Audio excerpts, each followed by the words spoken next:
C'est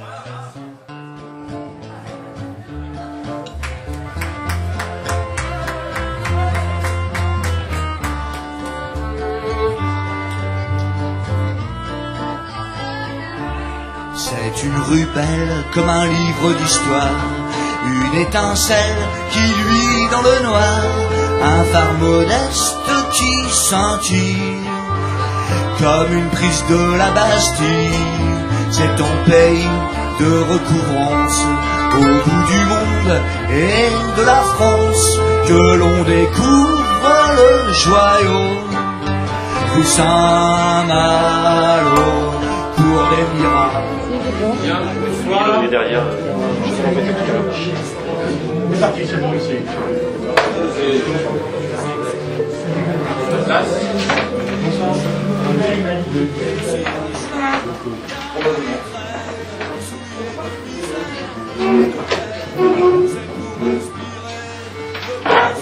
Bonsoir à toutes et à tous.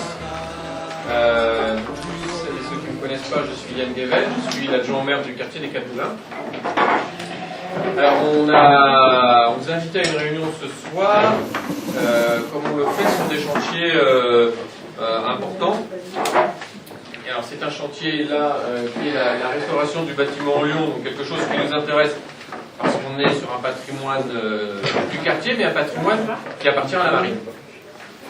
Et donc c'est les services de l'État qui organisent le chantier de réhabilitation du bâtiment en Lyon, donc la marine et la DRAC, donc dans le cadre de la préservation des monuments historiques, puisque le bâtiment en Lyon a été classé monument historique en 2011. Je parle sous votre contrôle, M. Védry. Donc voilà, donc l'idée de la réunion de ce soir est de vous présenter le chantier, ce qu'on va faire au bâtiment en Lyon, parce que les services de l'État et les entreprises vont faire au bâtiment en Lyon, et puis l'organisation du chantier, puisque vous le verrez, l'accès du chantier se fera par la rue de Saint-Malo. On n'a pas forcément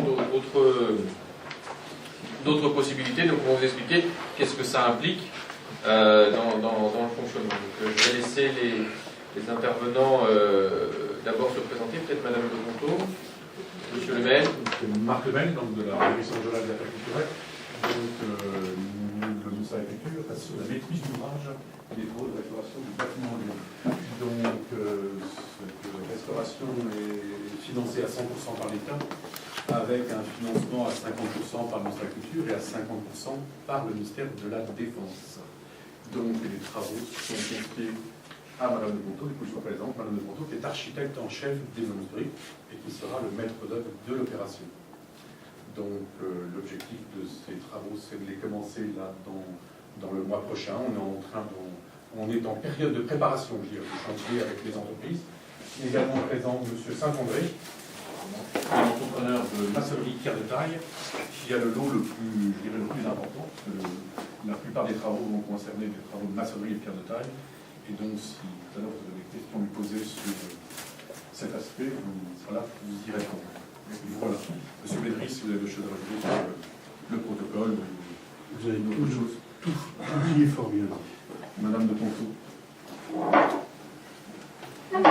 En fait, ce que je me propose, c'est de vous présenter le bâtiment en Lyon déjà, parce que je pense que la plupart d'entre vous n'ont jamais vu derrière ces murs de la cour de la Madeleine, et vous présenter rapidement en fait les travaux qui se font s'échelonner sur 5 années, donc, et vous expliquer ce qui va se faire chaque année. Alors, je découvre l'ordinateur, donc un petit historique rapide. Donc, en 1782, le refuge royal qui était installé donc, sur la cour de la Madeleine a brûlé. C'était un refuge qui abritait des prostituées repenties.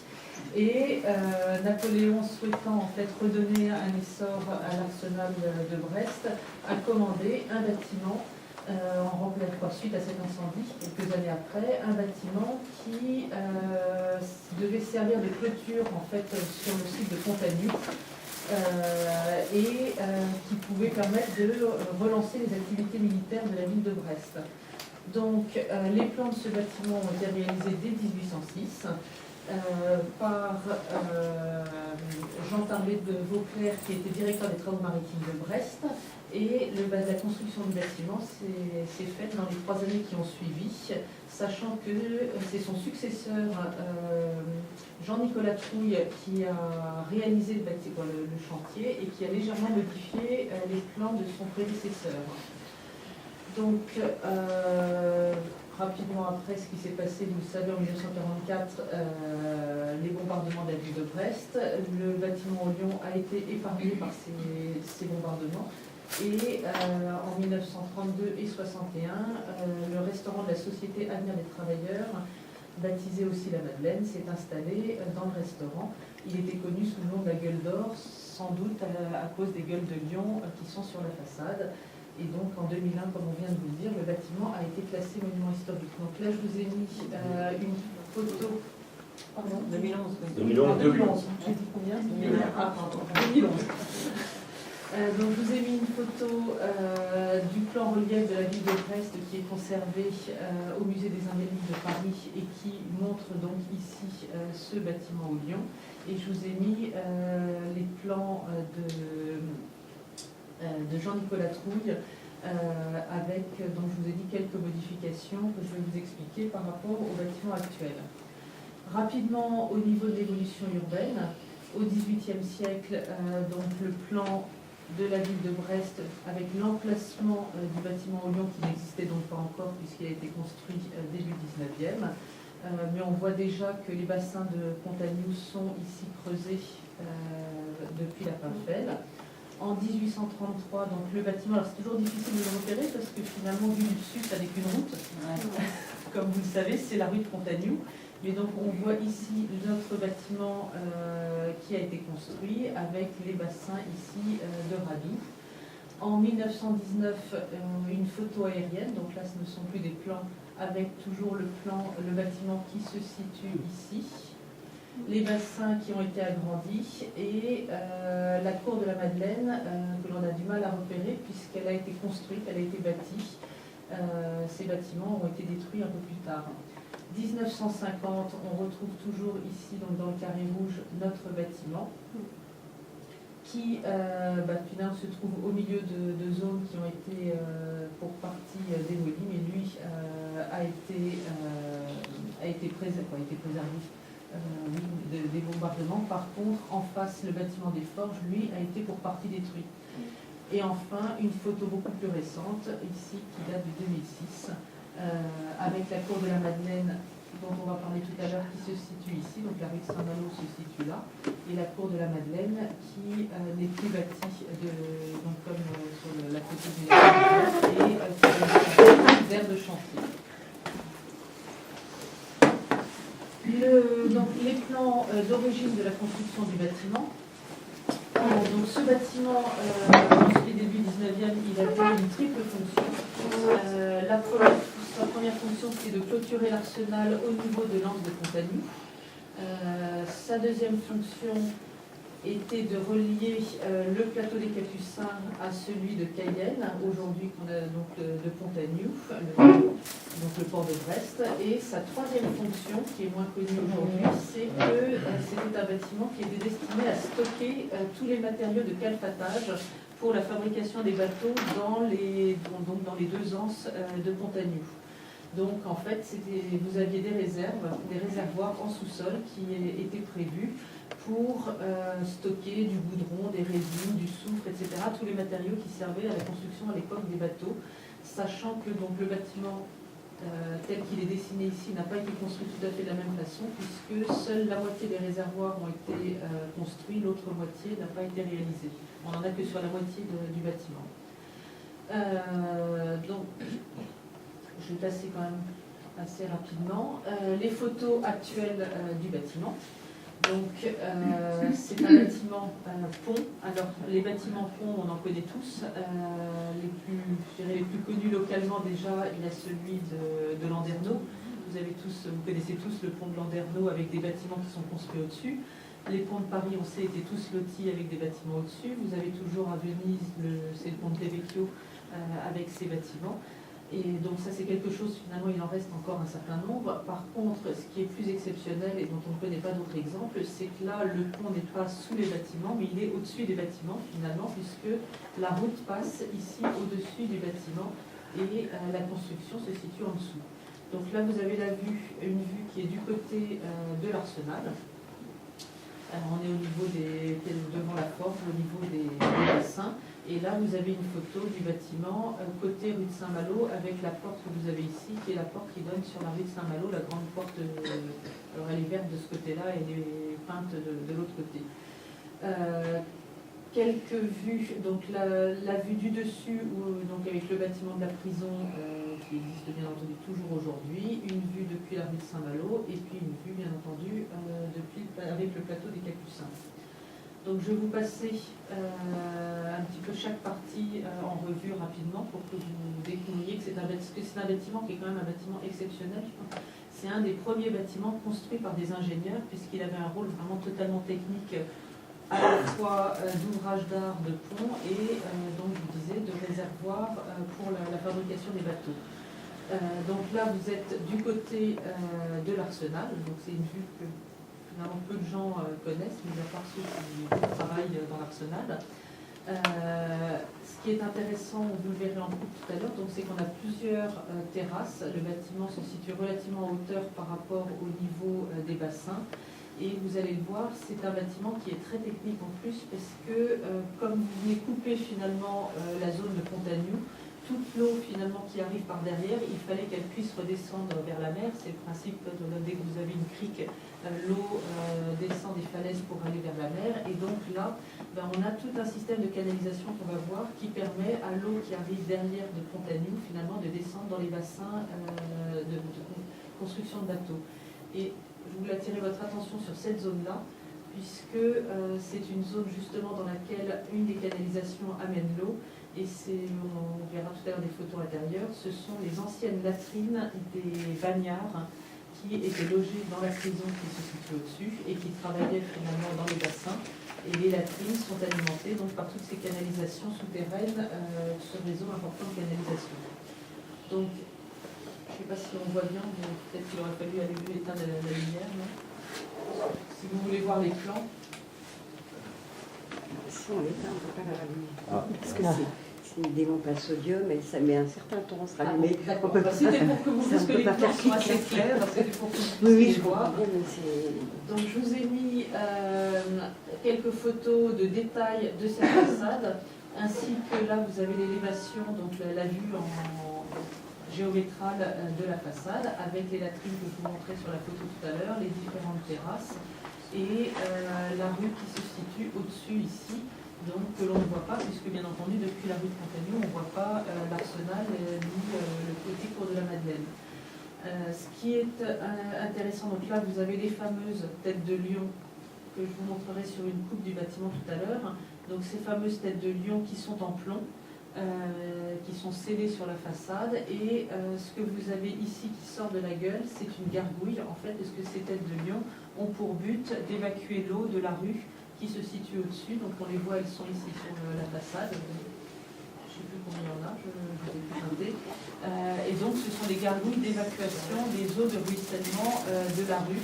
Et sachant que sur l'autre façade, vous verrez, on a d'autres formes de gargouilles. Donc elles ont vraiment un rôle technique important.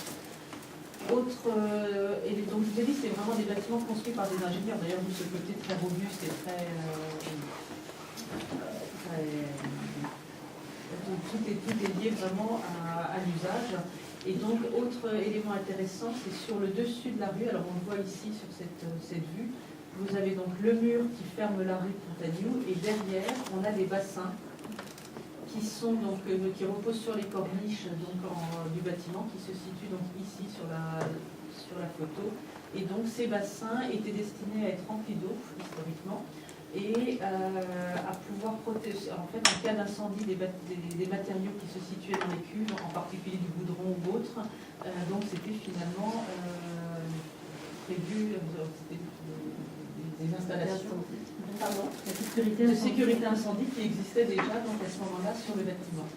Et puis donc après, vous avez donc le passage central qui permet d'accéder à la cour de la Madeleine qui se situe au fond depuis l'Arsenal. Et puis donc des vues des différents escaliers qui permettent de monter sur les terrasses qui sont encore pour certaines pavées avec leurs anciens pavages d'origine. La façade de la cour de la Madeleine avec donc le passage central que je vous ai montré tout à l'heure et les escaliers latéraux qui sont les seuls accès pour monter à l'étage au-dessus de ces grands espaces du rez-de-chaussée. Au-dessus, donc le mur de la rue de Pontagnoux, là aussi, et les bassins qui étaient prévus sur les plans de Jean-Nicolas Trouille sur ce côté-là n'ont pas été construits. Donc on n'a que les bassins anti-incendie qui ne sont construits que d'un côté, mais on a quand même le bâtiment qui vient en avancée, qui était destiné à recevoir ces bassins. Donc la même chose, quelques vues de détail, avec, alors, donc là, c'est là que se situaient les bassins, donc le rebord, vous voyez, qui recevait ces bassins. Des ouvertures, alors une ouverture sur deux est à un encadrement en pierre et une ouverture sur deux à un encadrement en ciment. Donc ce sont des ouvertures postérieures qui ont été faites pour permettre d'utiliser le bâtiment. Les gargouilles qui font le pendant de celles du bâtiment, des têtes de lion de l'autre côté, qui sont assez intéressantes. Ce sont des gargouilles en granit et en forme de canon. On est sur un bâtiment militaire de la marine. Et puis, donc, le bâtiment a été pas mal habillé au fur et à mesure des années par du ciment. Et donc, on a fait des sondages qui nous ont permis, là on est sur un des escaliers, de retrouver les pierres qui se situent derrière et qu'on va pouvoir dégager pour lui redonner son faste. Donc après, je vais vous montrer le bâtiment un peu étage par étage, parce qu'il y a de très beaux volumes à l'intérieur. Il a été classé monument historique, c'est pas pour rien. Donc là, on est au niveau des latrines et de la première terrasse pavée qui est juste sur notre droite. Là, vous avez la lumière qui apparaît, qui vient depuis ces terrasses, avec de très beaux espaces voûtés tout en longueur, puisque le bâtiment fait 60 mètres de long. Donc, en plan, on a nos latrines qui se situent ici, qui sont des latrines circulaires, donc l'eau circulait tout autour et les bagnards, il allait en commun, c'était un lieu collectif si l'on peut dire, avec une très belle voûte que vous apercevez en petite vue ici, en cul de four au-dessus, donc une voûte arrondie. Le rez-de-chaussée dont je viens de vous montrer la photo qui est ici, donc cette grande galerie de circulation qui donne directement sur la terrasse et qui donne accès aux 3 cuves qui se situent ici. Donc les 3 autres cuves qui étaient prévues dans les plans de Jean-Nicolas Trouille n'ont pas été creusées, mais vous avez 3 cuves qui sont encore en place. Et puis après, les photos vous montrent ces zones en fait de cuves qui sont derrière. Au-dessus donc de ce premier étage, on a un rez-de-chaussée avec de très beaux volumes voûtés de grandes dimensions qui font toute la largeur du bâtiment cette fois. Donc vous avez les fenêtres d'un côté qui donnent sur l'Arsenal et les autres fenêtres qui donnent sur la tour de la Madeleine, avec un plan assez simple. Le passage central, donc la cour de la Madeleine se situe ici derrière, avec la porte ici qui donne sur la rue de Saint-Malo. L'Arsenal donc avec ses terrasses et les bassins qui sont en dessous. Et donc on a le passage central qui donne de chaque côté sur un grand volume voûté. Donc de très belle qualité, vous voyez ces grandes pièces voûtées entièrement en pierre appareillée. Ce sont des espaces qui pourront servir, on a le second espace qui se situe ici, donc qui pourrait avoir des usages, je ne sais pas, de l'exposition ou autre, de grande qualité. Et vous avez de chaque côté les passages, donc ici un escalier qui permettait aux bagnards de monter directement dans la cour de la prison qui se situe ici. Et ici, le deuxième passage, dont vous connaissez la porte qui est murée côté rue de Saint-Malo et qui permettait d'accéder de la rue de Saint-Malo vers l'Arsenal. L'étage du dessus, donc là aussi on a de très beaux volumes, un petit peu en alvéole, avec des passages, différentes alvéoles reliées par ces grands passages de portes cintrées. Avec, vous le voyez, alors là c'est très propre, c'est pas en blanc, mais en fait on a fait des sondages aussi, tout ça c'est du ciment. On a une très très grosse couche de ciment sur les murs avec tout l'appareillage de pierre qui se situe en dessous. Donc le plan, vous avez toujours l'Arsenal qui se situe en bas et la cour de la Madeleine qui se situe ici. Les deux escaliers, je vous disais tout à l'heure, que l'on voyait sur le plan, qui permettent de rentrer d'un côté et de l'autre de ce grand couloir avec des alvéoles qui se succèdent, qui forment de très beaux volumes puisqu'elles sont chacune éclairées par 2 fenêtres de chaque côté. Ça forme, quand on voit l'ensemble de l'enfilade, aussi un superbe volume. Et intérieurement, donc je vous disais, on a fait là aussi des sondages sous le ciment, ce ciment blanc, et on retrouve les bandeaux en pierre avec tout l'appareil, les murs finalement qui sont comme la grande pièce du dessous, entièrement en pierre et qui seront magnifiques quand ils seront dégagés. Et le sol en ciment, on a aussi fait des sondages pour essayer de retrouver les sols d'origine. Donc vous voyez, tout ça sont des sondages qui ont été faits. Et là, vous avez une vue sur l'escalier qui permettait de monter depuis l'Arsenal dans la cour de la prison pour accéder, donc il se situe juste en dessous ici, pour accéder directement à la prison. Le dernier étage, c'est l'étage pont, donc c'est la rue de Pontagnoux, là tout le monde connaît, avec les 2 murs, le mur de gauche qui cache la vue vers l'Arsenal et le mur de droite qui cache la vue vers la cour de la Madeleine. Avec, on verra, il y a quelques petits passages qui permettaient d'accéder, aux cuves. Ça ne permet pas d'accéder au bâtiment, mais aux cuves de réserve d'eau incendie. Les murets qui sont là. Et vous voyez donc, de l'autre côté du mur, c'est toujours ces réservoirs pour l'eau. Côté cour de la Madeleine, ces réservoirs qui n'ont pas été construits, mais le débord qui existe de la même façon. Et puis des détails d'ancrage des pierres qui ont été ancrés avec des éléments de fer forgé scellés au plomb. Alors au-dessus quand même, donc ça c'est un bâtiment, on dit en coupe. Donc on a coupé le bâtiment pour le voir dans le sens de la rue.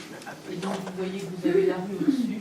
L'étage dont je vous ai parlé, le premier étage du dessus avec ses alvéoles, les grandes pièces du rez-de-chaussée avec le passage ici entre la cour de la Madeleine et la cour et l'Arsenal, le passage vers la prison, le passage vers la rue de Saint-Malo et les cuves qui se situent en dessous, qui étaient accessibles directement par des trappes depuis le rez-de-chaussée pour pouvoir récupérer les matériaux et les amener dans les cuves de Radoux. Donc je vous ai dit tout à l'heure qu'il y avait des réseaux importants qui sont toujours en place, donc sous le bâtiment, puisque toute l'eau qui arrivait finalement de Pontagnoux s'accumulait finalement au pied du bâtiment, qui fait une barrière infranchissable. Et il fallait que toute cette eau puisse s'évacuer pour descendre directement, alimenter donc les 2 bassins.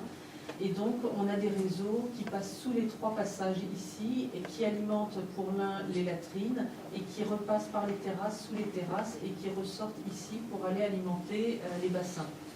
Donc, je vous ai mis des photos de ces passages qui sont des canalisations maçonnées de grande dimension. Donc, on a été exploré pour une partie, on n'a pas pu toutes les explorer parce que pour quelquefois pouvoir rentrer, c'est pas toujours évident, on a des passages qui ne sont pas grands, mais on retrouve des trappes un peu partout qui permettaient d'aller entretenir tous ces réseaux qui vont être remis en état. C'est la première partie du chantier d'ailleurs. La première tranche dont je vais vous montrer va consister à essayer d'assainir le bâtiment, donc en utilisant ce qui existait bien entendu et qui permettra qui fonctionne très bien. Donc le chantier de restauration en lui-même, il a pour objectif donc d'assainir le bâtiment qui est très humide de fait de ces réseaux qui ne fonctionnent plus, de ces gangs de ciment, de la rue qui n'est pas étanche au-dessus, etc. De restaurer le bâtiment et de le remettre en valeur pour qu'il prenne une vraie place dans la vie de la ville. En particulier aussi de l'autre côté de la Plainfeld, on aura la vision du bâtiment qui vraiment apparaîtra. Aujourd'hui, il est tout sombre, tout gris, on le voit à peine. Et de restaurer donc les intérieurs, sachant qu'il n'y a pas d'affectation à ma connaissance pour l'instant du bâtiment, mais qu'on va au moins le restaurer de façon à préparer une future possible utilisation de l'ensemble. Donc c'est un chantier qui va se réaliser, je vous le disais, sur 5 années pratiquement. Donc ce qu'on appelle des tranches, c'est que financièrement, l'État, chaque année, va pouvoir mettre une somme qui correspond à une partie des travaux. Donc, alors ça s'appelle tranche ferme, tranche conditionnelle, mais bon, on peut les appeler tranche 1, 2, 3, 4 et 5. Donc la première tranche, elle va concerner les assainissements, donc c'est tous les réseaux à la fois d'eau pluviale et les réseaux qui passent sous le bâtiment. On va restaurer toutes les parties hautes des façades, là où on a nos réseaux aussi d'incendie, nos bassins d'incendie, avec les corniches. Et on va aussi casser tous les enduits, supprimer tous les enduits en ciment à l'intérieur du bâtiment qui empêchent la maçonnerie de respirer actuellement, pour lui permettre à cette maçonnerie de respirer pendant 2-3 ans, le temps d'arriver aux travaux intérieurs. Donc on va purger en fait tout le ciment pour pouvoir dégager l'ensemble des volumes intérieurs. La deuxième tranche, elle concernera le toit du bâtiment, donc la rue de Pontagnoux. Puisqu'une fois qu'on va avoir assaini au pied, on va mettre le bâtiment, on va essayer de faire le clos et le couvert, comme on dit souvent. Donc on va commencer par le couvert, donc par la rue. Ensuite, on a 2 tranches qui vont concerner chacune, la première, la façade est, et la seconde, la façade ouest. Et la dernière tranche concernera les travaux intérieurs. Donc la logique, c'est qu'on commence par assainir et ensuite on va travailler sur l'intérieur. Donc, la première tranche de travaux, la tranche 1, donc je vous disais, ça va être une tranche d'assainissement. Donc je vous ai remis en fait les réseaux extérieurs, les réseaux enterrés qui existent, qui vont être tous restaurés. On va recréer aussi un drainage dans la rue de la Cour de la Madeleine, au pied du bâtiment, qui va récolter, puisqu'on a toute l'eau finalement de la cour qui est en pente, qu'on va essayer de récolter en amont du bâtiment, quelques mètres plus haut, pour la drainer et la récupérer dans ces canalisations existantes. Et on va restaurer aussi les terrasses, une partie des terrasses qui se situent en dessous et qui récupèrent ces eaux. Donc là, je vous ai mis une vue du bâtiment quand on le coupe de façon transversale.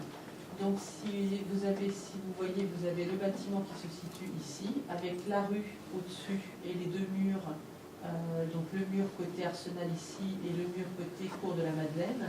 Ici, vous avez les bassins incendies qui se situent là, les pièces du premier étage, les pièces du rez-de-chaussée en dessous, les terrasses avec ici donc les pièces qui donnent accès au bassin. Et en dessous, vous voyez ces réseaux qui existent et que l'on a repéré en coupe, qui ramène l'eau finalement, toute l'eau qui arrive dans la cour de la Madeleine va finalement rentrer dans ce réseau et par ce système-là redescendre jusqu'au bassin. Et donc ça va concerner, tout ça, ça va être la première phase de travaux. Pareil, donc là je vous ai mis sur des dessins techniques du dossier de consultation des entreprises, mais on lit bien, je pense, le bâtiment quand on comprend comment ça se passe, avec le système ici de drainage en amont du bâtiment qui aura pour but de récupérer au maximum les eaux pour les envoyer dans les réseaux que je vous ai montrés tout à l'heure. La deuxième tranche de travaux, donc elle va concerner la rue vraiment de Pontagnoux, qui est notre toit, parce que si on n'est pas étanche au-dessus, toute l'eau qui arrive sur la rue va continuer à s'infiltrer. Et donc les pièces que je vous ai montrées en dessous actuellement, je vous les ai montrées, elles sont toutes blanches, mais je crois qu'elles sont repeintes tous les ans, plus ou moins, parce que, non, ou régulièrement. Non, on a arrêté depuis 2004, parce que c'est peine perdue. Parce que de toute façon, comme l'eau rentre par la rue, c'était repeint, il fut un temps, voilà, très régulièrement. Et en fait, on le faisait pour les journées du patrimoine, et on a arrêté d'ouvrir à cause de ça, parce que c'était des peintures spéciales très chères, et qu'en un mois, tout éclatait en fait. Donc, pour ne pas avoir à repeindre tous les ans, le but est de pouvoir étancher la rue. Alors, sachant que pour étancher la rue, je vous ai dit tout à l'heure qu'on avait de ce côté-là les gueules de Lyon qui évacuaient l'eau de la rue historiquement, que l'on a de ce côté-là les canons en granit qui évacuaient aussi. Et donc tout ça, ça a été supprimé parce que vous savez, quand on fait les rues chaque année, pas chaque année plutôt, à chaque fois qu'on refait une rue, on remet une couche en général. Vous voyez ça quand vous voyez des travaux de réalisation, que ce soit d'ailleurs sur les routes ou sur les rues. Et donc, on a des systèmes aujourd'hui de trottoirs qui sont censés renvoyer l'eau de chaque côté, qui ne fonctionnent pas, et donc l'eau s'infiltre là et dégrade toutes les peintures en dessous. Donc, on a réalisé des sondages que vous voyez ici. Donc, ce que vous voyez à droite et à gauche, c'est que pour pouvoir sonder et que les personnes puissent creuser en sécurité, en fait, on descendait des parois latérales pour permettre d'aller au fond. Et on a retrouvé donc le système des réseaux qui évacuaient l'eau de la rue pour les renvoyer d'un côté vers les gueules de Lyon, de l'autre vers les canons. Et vous voyez, en fait, on a un système de caniveau dans ce qu'on appelle au creux des voûtes, dans les reins de voûte, qui, là où on a fait le sondage, en tout cas, est en bon état, on ne peut pas le garantir partout, et qui était recouvert par de grosses pierres, de systèmes de grosses pierres qui elles-mêmes n'étaient pas jointives les unes des autres. Vous aviez un joint assez large et vide qui permettait à l'eau de s'infiltrer et d'être évacuée latéralement de chaque côté. Donc, il y a eu un certain nombre de discussions par rapport à ça, et ce qui a été décidé, c'est de remettre en service ce système d'évacuation des eaux. Donc, on va décaisser toutes les terres qui se situent donc ici, au-dessus de la rue, qui logiquement, ça va représenter, donc on a 60 mètres de long sur plus de 2 mètres de profondeur, donc ça représente un cube de terre important qui va être stocké dans la cour de la Madeleine, puisqu'on a la chance d'avoir cette grande cour qui pourra nous servir certainement de stockage. On va mettre à nu finalement ce qu'on appelle les extrados des voûtes, donc le dessus des voûtes, faire une étanchéité au-dessus des voûtes et remettre en service ces caniveaux. Et ensuite, on ramènera la terre et il sera réalisé en fait un pavage comme sur les terrasses en dessous, sur la longueur du bâtiment, pour que les gens qui passent sur la rue de Pontagnou localisent le bâtiment. Puisqu'actuellement, en fait, on passe sur la rue, on ne voit pas qu'on est sur un bâtiment, on est entre deux murs. Donc là, et ça permettra aussi de ralentir, de limiter, je ne sais pas si il y aura encore la circulation, là je ne peux pas parler de... Mais en tout cas, donc, ce sera entièrement pavé et on aura finalement ce pavage avec les murs de chaque côté qui seront restaurés et quelque chose qui prendra de la présence. Donc là, je vous montre une vue en coupe dans l'autre sens. Donc vous voyez ici ces caniveaux que je vous ai montrés. Ces caniveaux que je vous ai montrés qui se situent ici, donc avec toute la terre au-dessus qui va être décaissée et le dessus des voûtes qui sera étanché ici. La troisième tranche concernera la façade côté Arsenal. Donc, restauration de toutes les parties en pierre des parements. On refera tout ce qui est rejointoiement des parties en moellon, restauration des pierres en granit, restauration, plutôt réfection des menuiseries, création. Alors, le rez-de-chaussée, pour l'instant en tout cas, ne sera pas fermé extérieurement. Il a été prévu de mettre des grilles, sachant qu'en fonction de l'usage, peut-être qu'il y aura une évolution.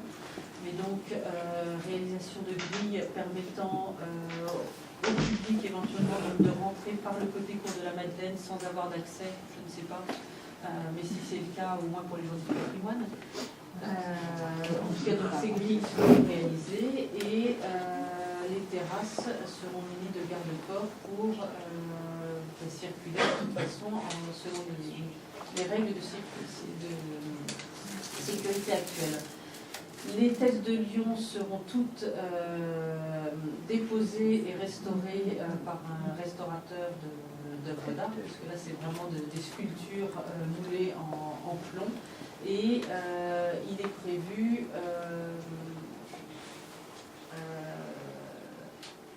et puis oui, donc elles seront reposées bien entendu, sachant qu'elles seront reliées par des canalisations au réseau de drainage de la rue. Donc là je vous ai mis quelques vues des plans d'exécution avec les grilles telles qu'elles ont été dessinées pour être réalisées, les têtes de lion, les menuiseries, tous les travaux qui seront réalisés.